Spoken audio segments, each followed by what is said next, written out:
السلام علیکم ورحمۃ اللہ وبرکاتہ۔ محترم ناظرین اکرام، بہت معذرت کہ کافی دنوں سے ویڈیوز اپلوڈ نہیں کر پایا ہوں مصروفیت کی بنا پر۔ آج میں چند باتیں آپ کی خدمت میں پیش کر رہا ہوں۔ ترکی جو اسلامی سلطنت عثمانیہ کا مرکز رہا ہے اور اس کا شہر استنبول، جس کو انگریزی میں کانسٹینٹینوپل بھی کہتے ہیں، وہاں پر ایک دریائے بوفورس کے کنارے ایک مسجد ہے جس کو حاجیہ صوفیہ کے نام سے جانا جاتا ہے، اور اس مسجد کے سلسلے میں آج ایک اہم فیصلہ لیا گیا ہے ترک حکومت کی جانب سے۔ اور میں آپ کو ایک وضاحت کر دوں کہ میں ترک حکومت کا موافق یا مخالف نہیں ہوں، اور مجھے اس سے کوئی خاص مطلب بھی نہیں ہے۔ بہرحال ایک اسلامی ریاست ہے اور اس نے ایک فیصلہ لیا ہے جو ایک تاریخی فیصلہ ہے، اور بالکل اس کی شکل اس فیصلے کی ظاہراً یہ لگتی ہے کہ جیسے ہندوستان کے اندر بابری مسجد کے حوالے سے گورنمنٹ کا فیصلہ آیا اور اس کو ہینڈ اوور کر دیا گیا، غیر مسلم کے حوالے کر دیا گیا مندر کے طور پر، تو بہت سارے مسلمان ترک حکومت کے اس فیصلے سے مطمئن نہیں ہیں۔ سچ بات یہ ہے کہ ان کو صحیح بات کا علم نہیں ہے، اس وجہ سے وہ اس فیصلے سے مطمئن نہیں ہیں۔ ان کو لگتا ہے کہ اگر حاجیہ صوفیہ چرچ کو، جس کو سن 537 میں جسٹینین رومن ایمپریئر، جو رومن بادشاہ تھا جسٹینین، اس کے آرڈر سے بنایا گیا تھا، جب اس چرچ کو کنورٹ کیا جا سکتا ہے مسجد میں، تو پھر یہاں جو مسجد تھی اس کو مندر میں اگر یہاں کی گورنمنٹ نے کنورٹ کر لیا تو اس میں کوئی اعتراض نہیں ہونا چاہیے۔ تو وہاں کے اس فیصلے سے بہت سارے لوگ خوش نہیں ہیں۔ ظاہر ہے کہ مجھے تو خوشی ہے کہ اس مسجد کو دوبارہ مسجد کی شکل دی گئی ہے۔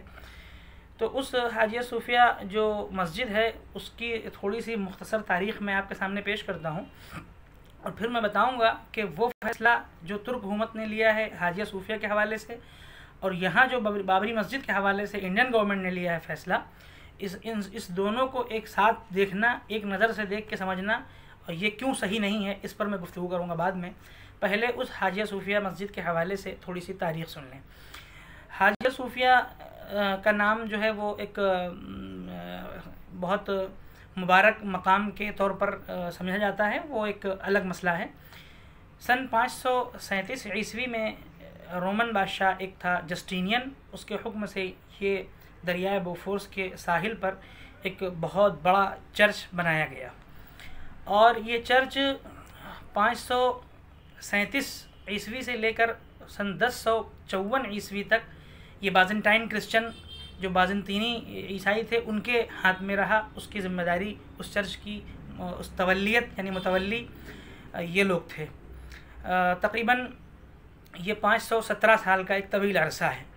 اس کے بعد سن 1054 سے لے کر سن 1204 تک یہ گریک آرتھوڈاکس عیسائیوں کے ہاتھ میں چلا گیا، اور تقریباً 150 سال ان کے زیر نگرانی رہا۔ اس کے بعد یہ رومن کیتھولک عیسائیوں کے پاس پہنچا سن 1204 سے لے کے 1261 تک، اور تقریباً یہ اس کے بعد پھر سن 1204 سے 1261 تک آپ اندازہ لگا لیں کہ 54 سال کا ایک عرصہ ہوتا ہے۔ اس کے بعد 1261 سے لے کے سن 1453 تک یہ گریک آرتھوڈاکس کے پاس پھر واپس چلا گیا، اور تقریباً 249 سال ان کے زیر نگرانی رہا۔ پھر سلطنت عثمانیہ کے زمانے میں سن 1453 سے لے کر 1935 تک یہ بطور مسجد مسلمانوں کے ہاتھ میں رہی، اور سلطان محمد فاتح نے اس چرچ کے کنارے مینارے اسلامی جو شاعر ہے مسجد کا مینار، اس کے مینارے بنائے، اور بالکل ویسے ہی بنایا کہ دیکھنے والے کو لگے کہ یہ بالکل مسجد کا حصہ ہے، اس کو بعد میں ایڈ نہیں کیا، بالکل مسجد کی طرح ہے۔ پھر کمال اتاترک کا دور آیا، سلطنت عثمانیہ کا سقوط ہوا۔ ایک لمبی تفصیل ہے لیکن مختصراً میں عرض کرتا چلوں کہ کمال اتاترک نے سیکولرزم کے نام پر بہت نیچے اتر کے، اور سیکولرزم کا مطلب یہ نہیں ہوتا ہے کہ آدمی اپنے مذہب کی مذہبی رسومات کو ادا کرنے سے کبھی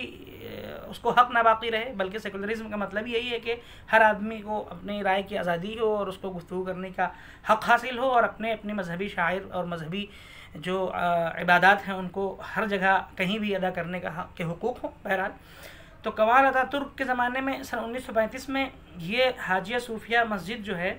یہ میوزیم میں تبدیل کر دی گئی اور یہ سن 2020 تک میوزیم میں رہی، اور آج ایک تاریخی فیصلہ ہوا جس میں اس مسجد کو، اس میوزیم کو جو پہلے مسجد تھی، اس سے پہلے چرچ تھی، پھر کنورٹ کر کے مسجد کے لیے، مسجد کے طور پر کھولا جا رہا ہے۔ یہ فیصلہ ترک حکومت کا اس لیے بابری مسجد کے فیصلے سے الگ ہے اور بالکل صحیح ہے، کیونکہ سلطان محمد فاتح نے، جو سلطنت عثمانیہ کے سلطان محمد فاتح، انہوں نے 1935 میں اس حاجیہ صوفیہ چرچ کو عیسائیوں سے خریدا تھا، جس کے خریدنے کے پیپرز آج بھی مسلمانوں کے پاس محفوظ ہیں۔ اس ویڈیو کے آخر میں وہ پیپر بھی لگا دوں گا تاکہ آپ دیکھ لیں۔ تو اب مسلمان نے جب عیسائی سے خرید لیا اور عیسائی نے مسلمان کو بیچ دیا اور مسلمانوں کی ملکیت میں یہ چیز آ گئی، تو اب مسلمان چاہے کارخانہ بنائے، چاہے فیکٹری بنائے، چاہے مسجد بنائے، چاہے استبل بنائے، چاہے اسکول اسپتال بنائے، کچھ بھی بنائے، چونکہ ہماری ملکیت ہے، ہم نے چیز کو خریدی ہے۔ بابری مسجد کو غیر مسلموں نے مسلمانوں سے خریدا نہیں تھا، مسلمانوں نے بیچا نہیں تھا، اور کورٹ نے اس بات کو تسلیم کیا ہے کہ مندر کو توڑ کر مسجد نہیں بنایا گیا، البتہ مسجد کو توڑا گیا اور توڑنے والے مجرم بھی ہیں۔ وہ الگ مسئلہ ہے کہ فیصلہ بعد میں آستھا کی بنیاد پر یا یہ کہیں کہ عقیدت مندی کی بنیاد پر مسلمانوں کے حق میں نہیں ہوا، اور مسلمانوں نے اس کو ضبط کیا، صبر سے کام لیا، چونکہ علماء کرام کا یہی فیصلہ تھا۔ بہرحال تو یہ فیصلہ حاجیہ صوفیہ والی مسجد کا جو کنورٹ کیا گیا میوزیم سے مسجد میں، یہ فیصلہ بابری مسجد کے فیصلے سے بالکل الگ ہے، اور الگ اس معنی کر کے ہے کہ 1935 تک جو مسجد تھی جس کو میوزیم میں کنورٹ کیا تھا کمال اتاترک نے، وہ مسجد زبردستی چھین کر توڑ کر نہیں بنائی گئی تھی، بلکہ کرسچن سے خرید کر بنائی گئی تھی، اور خریدنے کے بعد خریدار کو یہ حق حاصل ہوتا ہے کہ وہ جو چاہے کرے۔ تو بالکل برحق فیصلہ، اور اس طرح کی مساجد ایک دو نہیں، یورپ کے اندر، اسپین میں، اور اس کے علاوہ اور دیگر ممالک میں، ہنگری میں اور تمام دوسرے یورپین کنٹریز کے اندر بہت ساری ایسی مسجدیں ہیں جن کو کنورٹ کیا گیا ہے، کرسچنس نے لے کے چرچ میں کنورٹ کر لیا ہے، کہیں پر ہیکل میں کنورٹ کر لیا ہے، یہودیوں نے اپنا عبادت خانہ بنا لیا ہے۔ تو انشاءاللہ وہ دن دور نہیں ہے، آئے گا کہ مسلمان اپنی عبادت گاہوں کو حاصل کریں گے۔ اس کے علاوہ اسپین میں مسجد قرطبہ اتنی بڑی مسجد ہے، آج وہ دوسروں کے قبضے میں، کوئی آواز اٹھانے والا نہیں ہے، لیکن ہمیں امید ہے اللہ کی ذات سے کہ انشاءاللہ ثم انشاءاللہ وہ وقت آئے گا کہ تمام مسلمانوں کی جو مساجد ہیں، دینی جو عبادت گاہیں ہیں، مساجد ہیں، وہ تمام ملکیتیں جو ہیں، جو مسلم پراپرٹیز ہیں، وہ انشاءاللہ مسلمانوں کے ہاتھوں میں آئیں گی۔ وقت لگے گا لیکن وہ دن دور نہیں ہے۔ ہم دعاگو ہیں کہ اللہ تعالیٰ ہماری تمام مساجد کو غیروں کے قبضے سے آزاد فرمائے، اور ہم کو ان تمام مشہور ترین مساجد کے اندر نماز ادا کرنے کا شرف ہم سب کو نصیب فرمائے۔ آمین۔ وآخر دعوانا الحمدللہ رب العالمین۔